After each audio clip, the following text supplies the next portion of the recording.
welcome to another episode of Science Me, where I talk about something that I just learned about, or, well, witnessed. Noticed? Whatever. Okay, so we got this machine, and it seems to, because of a specific mechanism, the idea of a spring that's in parallel versus a spring that's in series, or two springs that are in series. And where the hell is it? It's this basic machine, right? And the amount it extends by, call it x, is proportional to the force exerted by the weight. That's Hooke's law. But if you add another spring in between, in series, now both springs extend roughly the same amount, x, because both springs feel the same force of the weight pulling from below. So in the case of ideal massless springs, you would end up with exactly 2x of displacement. Now, there's another way to connect these two springs to the weight, and that is in parallel. This way, both springs are independently connected to the hook above and to the weight. So each spring is only carrying half the weight of the mass below, which is why both springs... like, you can just tell, it makes sense that the ones that are in parallel, the ones that are both utilizing their strength, they are sharing the load, and therefore they have this ability to be have twice as much resistance than ones that are in series, because they are only able to use their own individual amounts of resistance. So extend only half as far, or x over 2. If you look at the setup right after the green rope is cut, you'll notice that this is actually exactly how the springs are laid out. So here's the thing, right?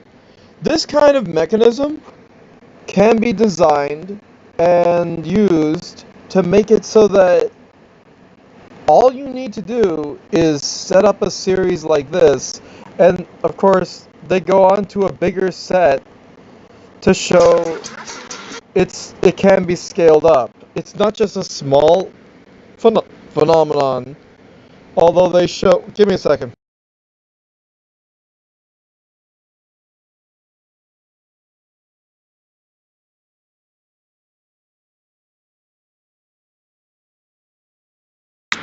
Come on. That's where I get the cheat, and that's the misleading bit, yeah, you know? Yeah. The key to getting this paradox right comes down to the length of the slack ropes. Each one has to be longer than the length of one of the springs in series plus the green rope. That will still fall. Now, you might think that this paradox only really works with the springs in the demo, but the first time it was discovered was actually because of its influence on people. Okay, so a whole thing about how... Hey, stop the war! Performers, including really rocket scientists, allowed. Wasn't surprised by this result. In fact, he predicted. So here's the thing, right?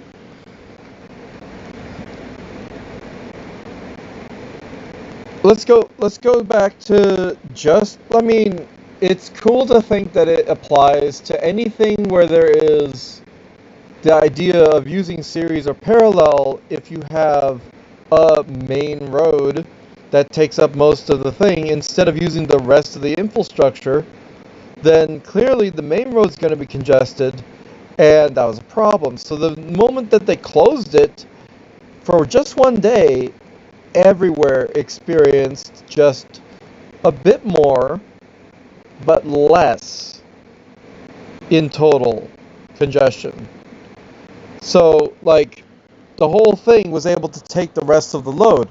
So here's the thing. Scale this up to a massive thing, and you realize you can do something like that for space elevator parts. You can do stuff like that for machines that are able to utilize this same property of series versus parallel, and make a machine that's able to run infinitely, because it's literally able to utilize both of its states. And that's why they have this device that they're so happy about. And it does what the springs do with series and parallel, but it does it with a mechanism that is resettable. This is a prototype. It's a small one. However, this basic idea, the exact same function, can be large scaled up. And it's stuff like this that makes me really sick of people who say that infinite energy is impossible because you're not thinking clearly enough. Entropy, for once, just one time. No, this is not just one time, okay? I've seen the majority of this video before. This is not a new video that was posted an hour ago. This is an old topic, but it's reposted, and I hate that, because it's stuff like this that's blowing people's minds, that's making people think twice about stuff, and it makes sense that you should think more about when people say you can't have infinite energy solutions, because there are such things in the universe. It's not impossible. The problem is, I swear to God, this is an old video. That tube thing is really cool. Tube robots.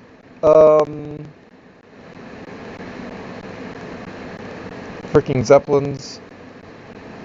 I swear to God, there is this type of mechanism in nature, and it... What the hell is that? How... Wait. Real robots shouldn't look like humans supercut. Wait. 4 million views. You go back, scroll back up, and what the hell is going on? I'm not just noticing this one, because the robot, I was like, that's the first one I noticed. But then I noticed when I scrolled down, it's the same videos. What is happening? 2.7 million? Is it the same number on the other video? Yeah, what the hell is happening? Because that's a... Okay, there it is again, but now it's a different video. What is happening? 11 months ago? 11 months ago. What?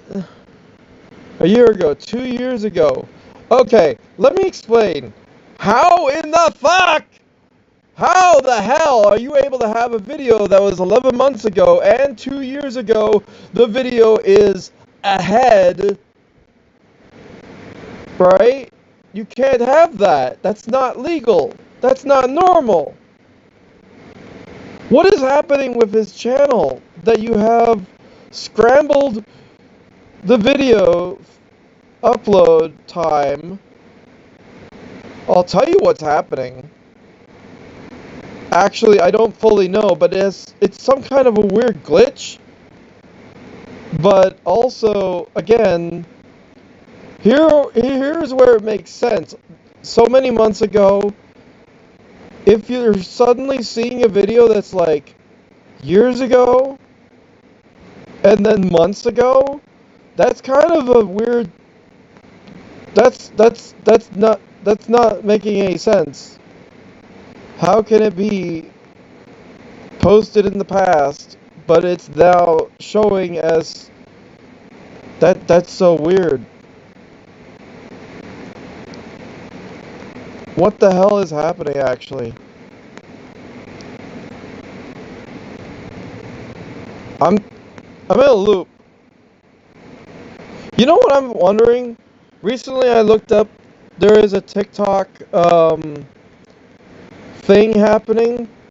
So there's a whole bunch of like blackouts places, and I'm wondering if that has to do with the overflow thing, because like this is not normal. The channel's looking kind of jank, buddy, but I don't think it's actually his fault. I think it's like some other bullshit happening on the main thing, but like this is not a.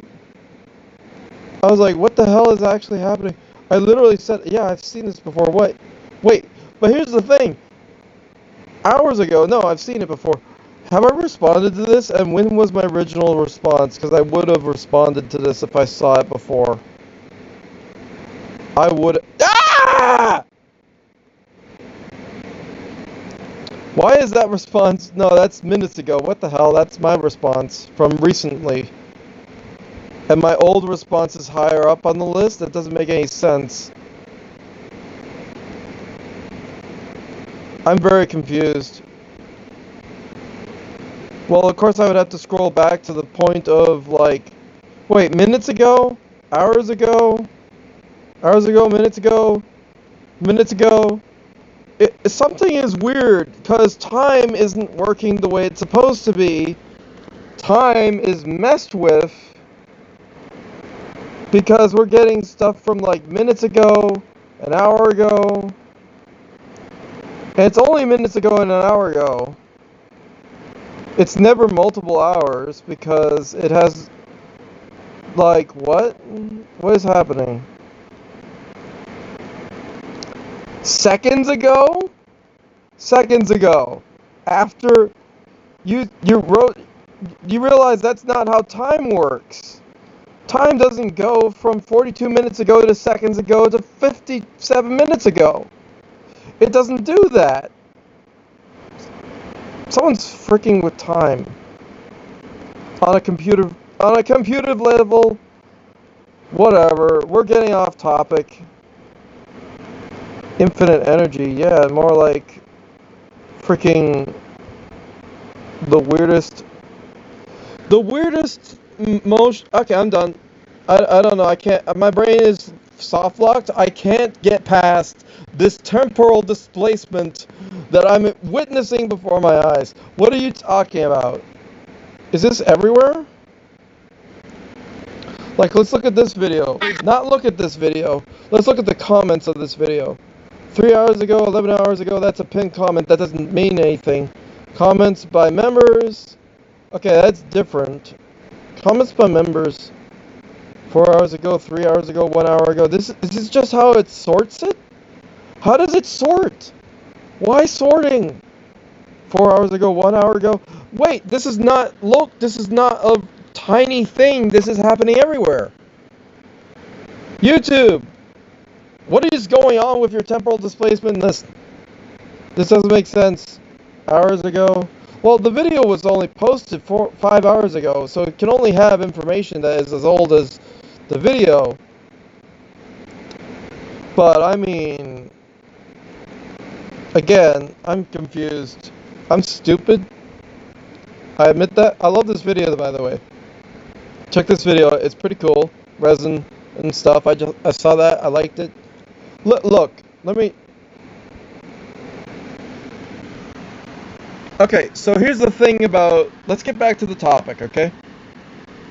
The thing about this spring and the ability to then have the multiplying effect after a certain amount of force is that, again, if you daisy chain that, or if you make a big version of that, a lot of them, or something along those lines, right? You can imagine how much stress, like, a bunch of things would be able to handle, but then when you go in parallel, it then contracts, and then suddenly you have something that's moved up, like, you know? And if you were able to make power out of that, that could be literally infinite power. Somehow.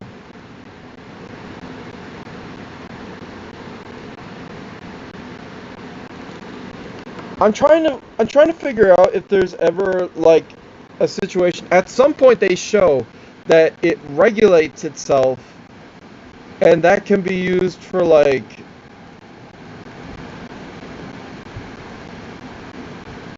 counter-wumbus about earthquake type stability, and that's neat and everything. It's dark in here, despite me having the door and the window not blocked. It's actually open over there. Yeah, I got a lot of plushies. Anyway, but you can see how my head is going reeling about, not just about the time dilation nonsense, because that's just a computing weirdo thing. I don't care. Let's not dwell on that. But it's a nice picture. Anyway, I get distracted. Listen. Thing is, if you have like,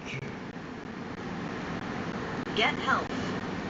Okay, but if you have the idea of the series versus parallel springs, right? You can make one of those, assuming this is possible, you should be able to make one of those crazy bouncy balls from Men in Black by doing this on a molecular level. Because every time it bounces, it gives off energy, but because it bounced, it exerts a force that then resets its bounciness, and it therefore should be possible to make one of those infinitely bouncy balls. Right? So, infinite kinetic energy, and like, if we just paid attention to that movie a bit more, we would realize that there are other things that are also real. Like Jeff. I'm kidding! But the bouncy ball is real. The bouncy ball can be made real. You just do it on a molecular level. There's no way that doesn't work. The main thing that stops it, of course, is like the total strength of the substance and whatever you're doing it with. But imagine doing that with like,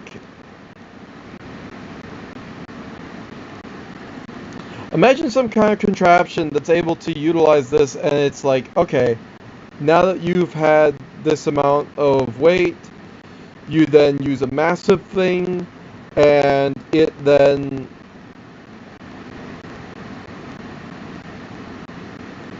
shoots up, right? And then the water's able to be up there. But then the thing about it is, like, how do you make it resettable? How do you make it so that it's able to have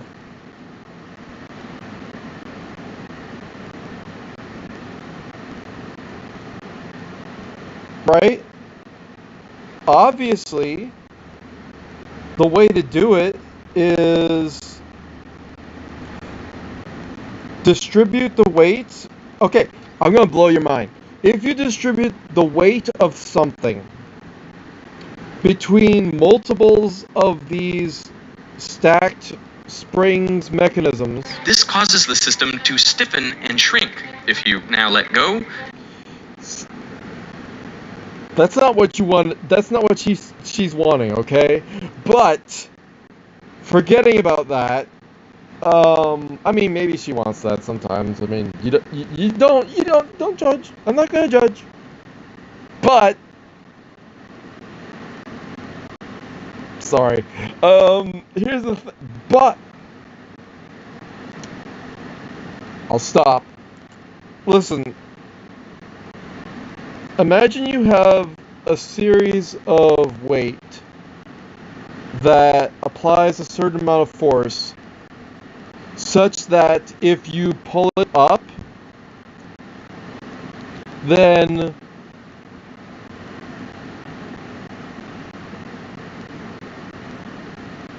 that big mass of weight is up there, right? And then as you relax it, it's able to then make itself longer again, right? Because if you transfer the weight from one thing to the next and use a lot of force, you can reset the systems of the one and then divide it again when the other spring sets, because they've let go of their tension, they're able to reset and go back down to be able to receive the small weights that then trigger them to go back up. And a cycle can be made this way. This means we're able to have infinite power. And I am not stupid for saying that.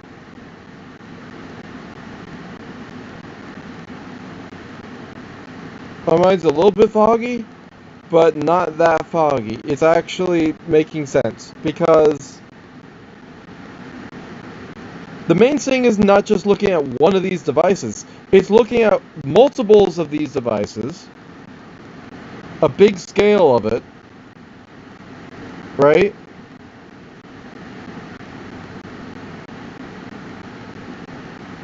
Self-writing.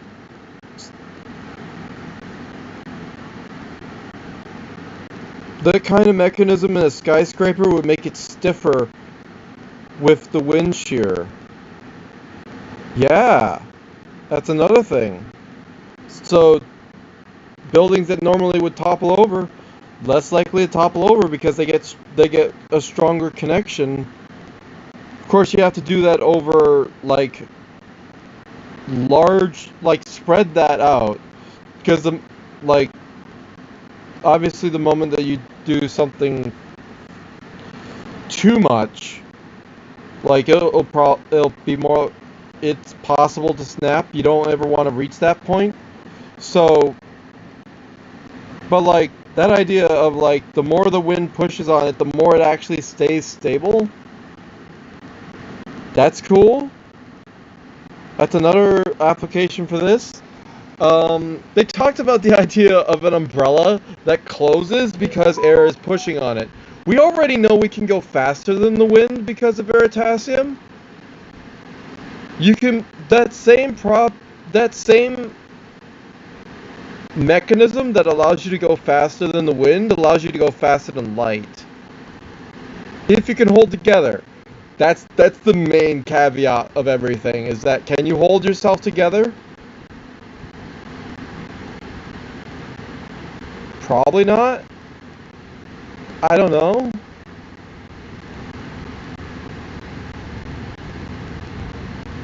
Maybe not.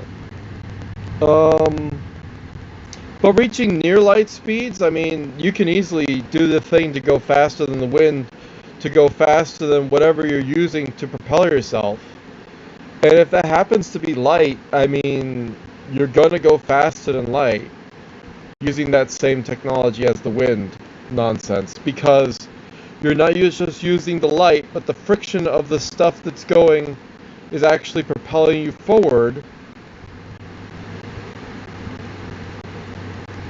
But the whole thing relies on the idea of like a propeller type idea, and that works with wind resistance. There's no like wind to resist in space, but there's electromagnetism and there's gravity, which is able to be messed with and stuff. So you can have like some kind of mechanism that's similar, not exactly the same as just flat out propeller, but like something that does something that then powers the thing that pushes on the ship to make it go backwards.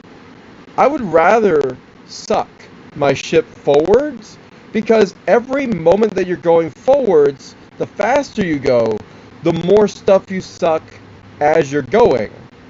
Like if you're going 5 kilometers an hour, you're only going to get that 5 kilometers of stuff in that hour to be able to pull yourself on.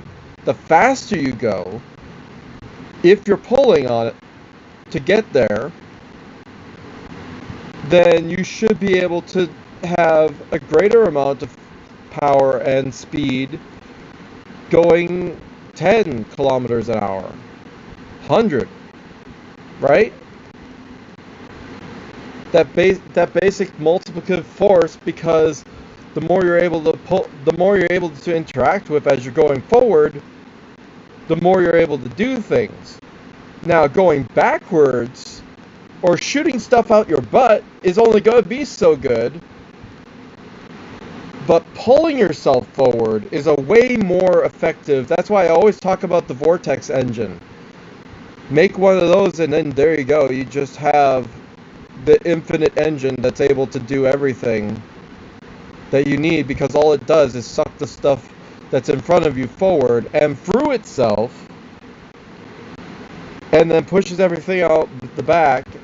So you're able to have both the force and the acceleration without needing to apply extra force. The extra force is happening because you're interacting with more stuff the faster you go. Totally easy to do.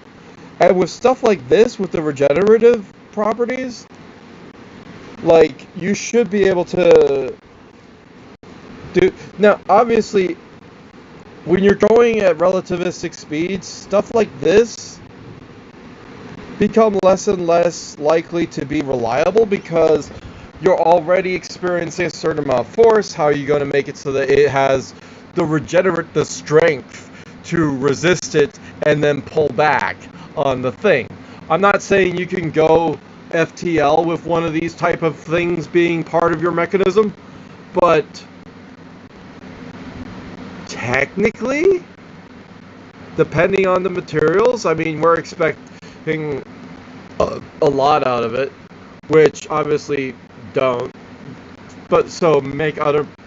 I'm again, can't FTL with this, but